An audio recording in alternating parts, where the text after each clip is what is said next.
Hi everyone and welcome to the internet. What we're going to be doing in today's lesson is having a look at the process of meiosis. So hopefully by the end of this lesson you're going to be able to describe the process of meiosis and explain those different stages that have to happen within it. To start off though, we've got 3 questions based around our previous lesson, so have a go at answering those 3 questions in your book for me. I'm going to give you about 3 minutes to do that today.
Let's check those answers then. So the first one, the 2 types of reproduction that we've got are sexual and asexual. So 1 mark for each of those. The definition of a clone for number 2 is a genetically identical offspring to the parent. The key phrase there is genetically identical to the parent. Give yourself a mark if you've got that in your answer. And then for question 3, our comparison between the positives and the negatives of sexual and asexual reproduction. You can have a mark for any of these you've got right. So a positive of sexual reproduction is that we get variation in the genetics of the offspring. And a negative in sexual reproduction is that we require 2 parents, so it takes longer. For asexual reproduction, a positive would be it only needs 1 parent, therefore it is a faster process. Another positive for asexual reproduction is that all of the offspring are genetically identical, so they'll all have the same benefits as the parent. And a negative of asexual reproduction is that all of the offspring are genetically identical, so they will all be susceptible to the same things. So give yourself a mark out of 8, I believe it is today. 1, 2, 3, 4, 5, 6, 7, 8. Yeah, so score out of 8.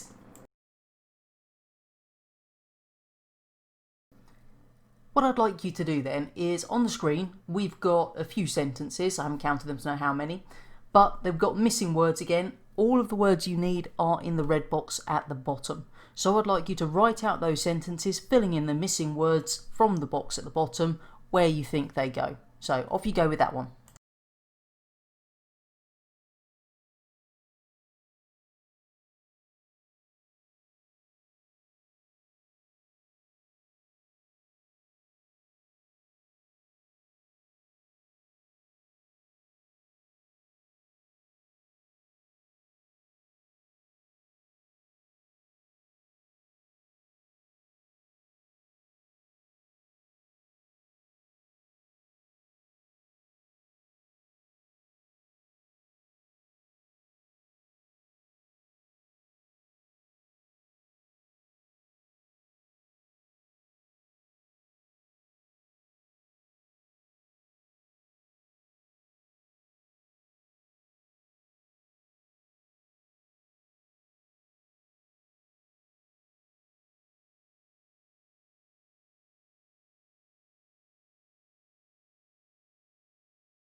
Let's go over those answers then.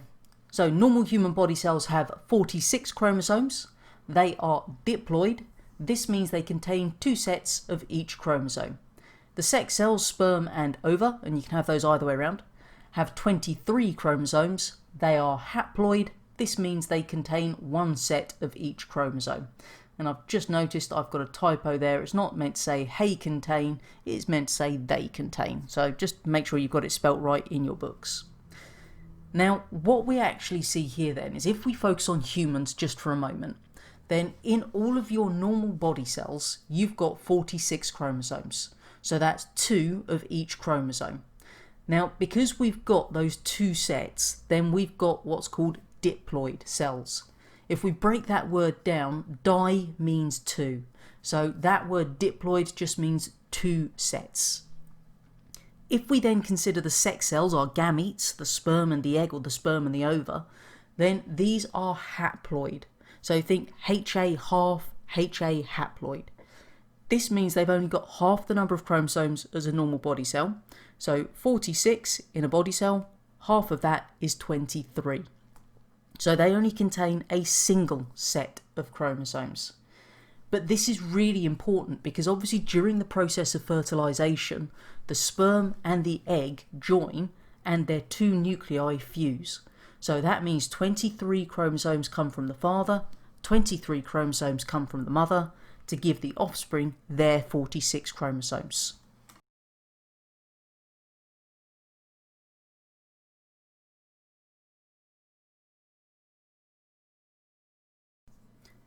So we've got 2 questions on the screen then. Have a go at answering these 2 questions in your book.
So our first question, a parrot has 7 chromosomes in a sperm cell. How many chromosomes are in a normal body cell?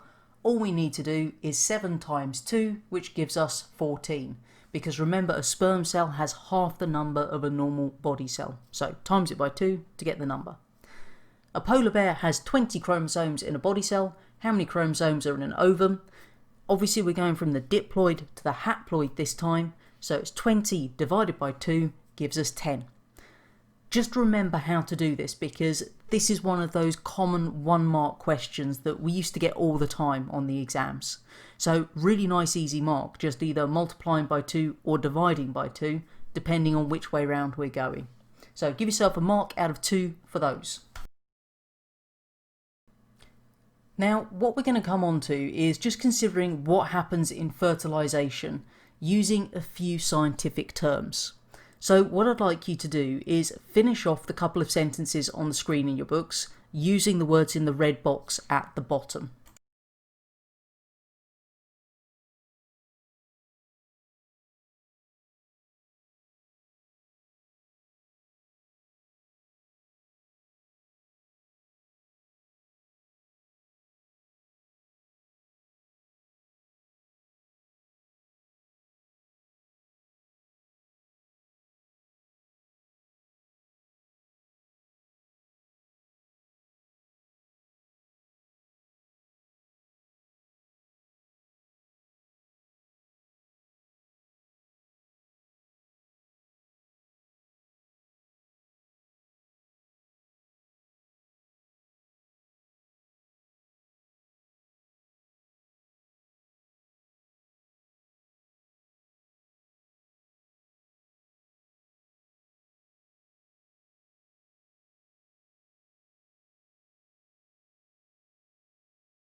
Let's double check our answers then. Obviously anything you get right, give it a tick. Anything you got wrong, make sure you get the corrections written in. So during fertilisation, 2 haploid gametes, so remember gametes is the scientific term for our sex cells, join together to form a diploid cell called a zygote. So where we've got those 2 gametes joined together, their nuclei are fused, we've made a diploid cell, that is our zygote. That zygote then divides many times by the process of mitosis to produce a new organism. And one thing we do need to go careful on, as I've said previously, is the spelling of the word mitosis. So make sure you've got that all-important T in there. So mitosis, M-I-T-O-S-I-S. If you don't have the T, then I can pretty much guarantee you're not getting the mark on that.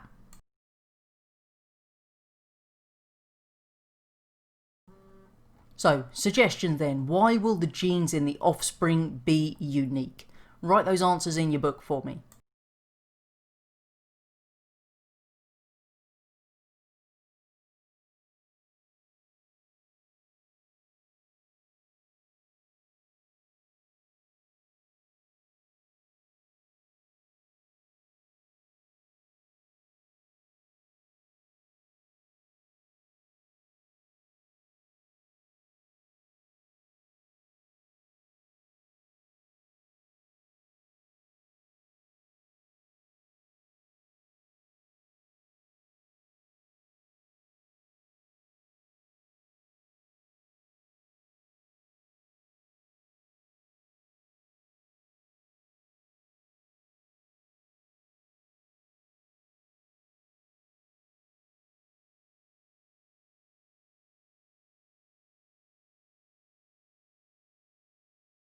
Hopefully what we've got written down there is remembering that when we're talking about the sperm and the egg joining, it's a random process. So out of the millions of sperm and all of those eggs, then only one of each will join, and the chromosomes present in each is unique. What we find, as we said in our previous lesson, is that every organism that's produced by sexual reproduction has a unique set of genetic material, or a unique genome. So wherever we see that word genome, what we're referring to is all of the genetic material within that organism. There is, however, an exception to this. So see if you can, after you've written down that first sentence, give me the exception to the organisms that would have unique genomes.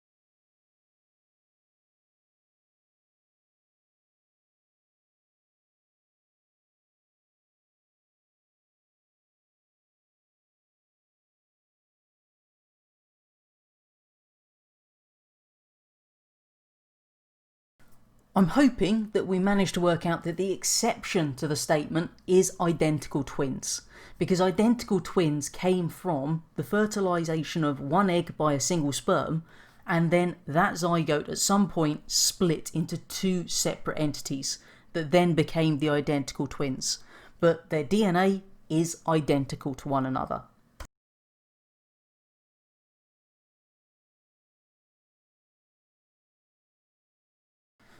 So what we've been talking about throughout this lesson so far are the gametes. Now the gametes, or the sex cells, are produced in a special process called meiosis. Notice the spelling, make sure we get it right. Now the key thing about meiosis is that it's going to produce 4 haploid cells from that one diploid parent cell. So quite different to mitosis, where we start off with a single parent cell that makes 2 identical daughter cells. In meiosis, one parent cell will make 4 haploid cells. Now, this is going to take place in 2 specific locations within humans, in the ovaries for females and in the testes for males. So make sure you got those 3 sentences written down in your books, and I've given you a little hint of how you can remember what meiosis does. So with the spelling, with the E and the O, you can think E for egg or O for ovum, whichever one works for you.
So what we've got on the screen here then is a set of diagrams that show us the process of meiosis. Now what I'd suggest you do in a moment is hit pause on the video, and if you want to do any of the drawings then by all means take the time you need. So this will be up as long as I'm talking you through it, but then I would suggest pausing it if you'd like to do the drawing. Now we're going to start in the top left corner then. So number one is our parent cell. So in our parent cell we've got 2 copies of each chromosome. It's a diploid cell. The next thing that happens in picture number 2 is those chromosomes are copied. So think about that first bit of mitosis. The DNA unzips or unwinds, the free bases then come in with their complementary base pairs, A's and T's, C's and G's, and they make a second set of chromosomes.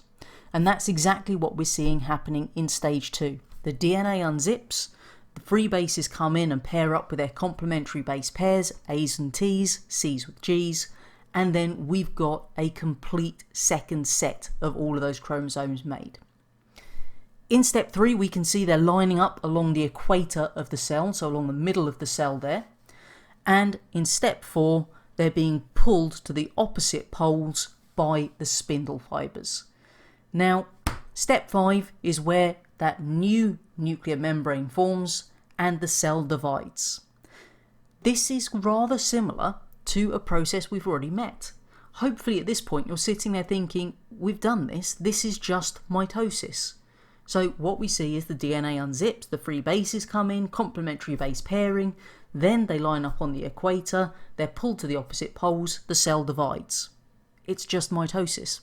And yes, actually, the first step there, steps 1 to 6, is the same as mitosis. So if you've learnt mitosis, you've already learnt the first 6 stages of meiosis.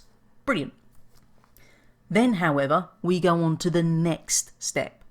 So what we see happening in each of those 2 cells that we've just formed, the chromosomes line up along the equator again, but there's no DNA replication before this stage.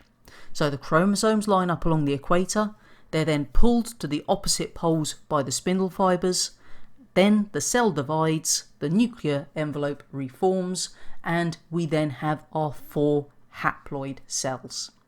So what we see here is the full process of meiosis.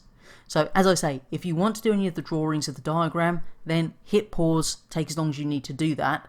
In the next couple of screens we're going to see, then I've got a bit of an explanation in words about those, so you don't have to worry about trying to remember how to annotate them all at this time.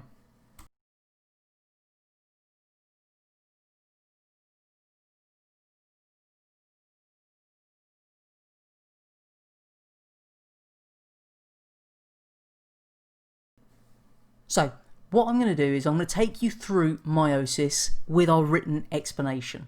And what I've done is I've split it into those 2 stages. So diagrams 1 to 6 is stage 1, and then diagrams 7 to 9 is stage 2.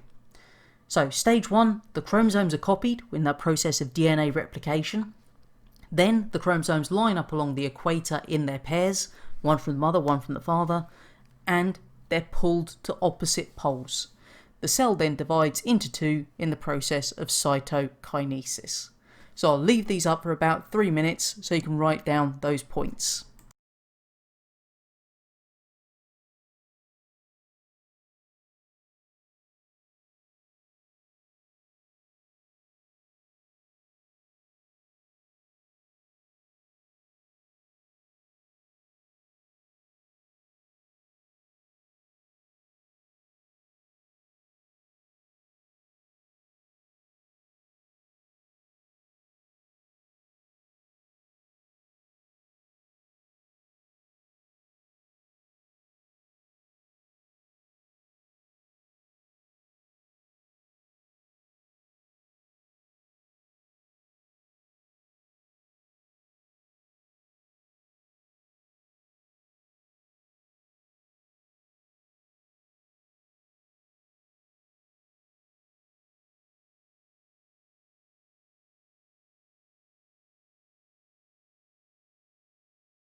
So in stage 2, the chromosomes line up along the equator, they're pulled in half so a single copy of each chromosome moves to the poles, and then the cell divides into 2, okay, and that happens to both of those cells we had.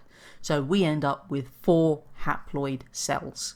Again, I'll leave this up for you for a couple more minutes so you've got a chance to write those down.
One of the things that will help you with learning the process of meiosis is either give yourself some flashcards with the processes on there, and then you can test yourself. So what you can actually do is have each process on the back of a card and then lay them out on the desk in front of you in the correct order, just upside down.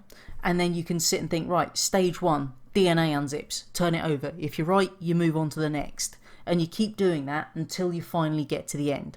If you get it wrong, you got to flip them all back and then start again. And the more times you do that, the better you're going to get and the more it's going to stick in your head. So do try techniques like that to get it in your heads early. The last thing we need to consider today then is what causes variation in this process of sexual reproduction. Because we've said it happens, but we've not really gone into detail about how it happens.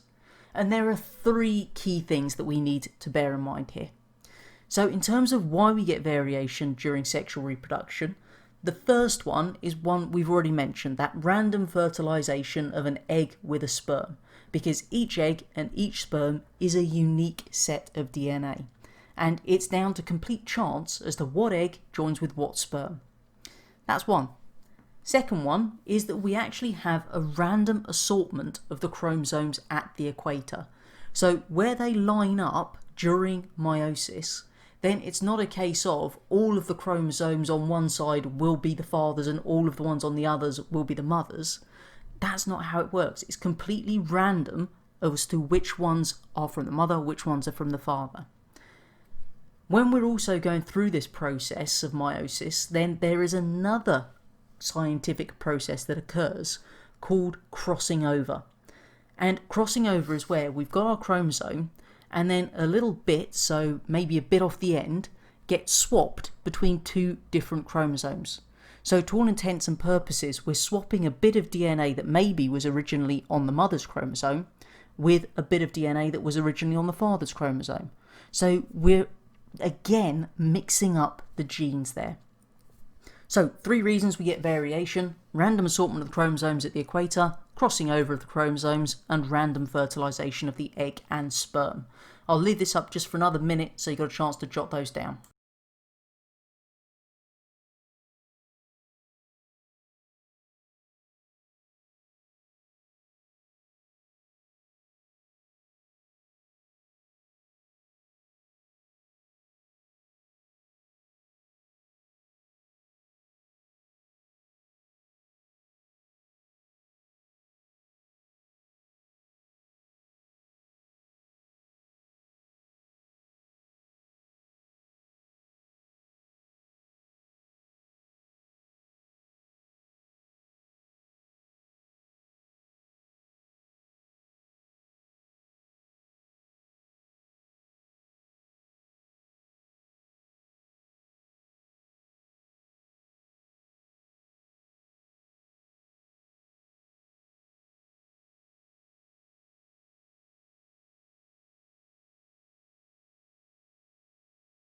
Final thing for today then is the plenary. So if your target grade is up to a grade 5, it's the column on the left.